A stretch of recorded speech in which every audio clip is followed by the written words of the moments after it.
Pamoja na masikitiko makubwa, kuna watu ambao kwa dhana njema wanayafanya mambo kadha wa kadha ndani ya mwezi wa Rajab, lakini dhana zao haziendani na mafundisho ya Bwana Mtume Muhammad sallallahu alaihi wasallam.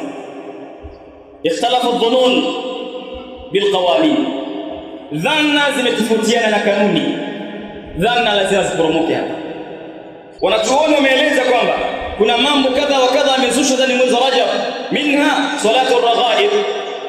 Swala hii ya raghaib wanachuoni waeleza ni swala inayosaliwa ndani ya siku ya Ijumaa ya mwezi wa Rajab. Pia vile vile siyam hakujapokelewa kama Mtume sallallahu alikuwa akifunga Rajab, kwamba hii funga inaihusisha na Rajab, labda zile funga ambazo ni za ada, يوم الاثنين يوم الخميس ايام البيض, masiku meupe, siku Jumatatu Alhamis, hadha masmuhun fi'luhu. Hizi funga ambazo zinaruhusiwa kufanywa kwa sababu ni funga ambazo zipo.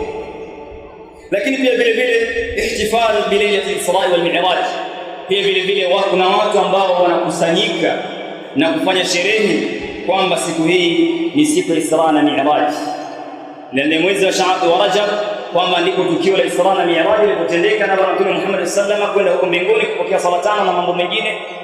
Sasa watu wanajikusanya, wanafanya ihtifali, wanafanya maulidi, wanasherehekea haya mambo, la yurad, hayajapokelewa. Kadhalika kuna umratu rajabiyya, kuna watu wanafanya umra kwa ajili ya mwezi wa Rajab, wanakwenda Makkah wanafanya umra.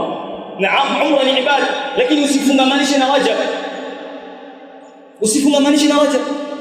Umetoa wapi nafsi, hadithi, hujja?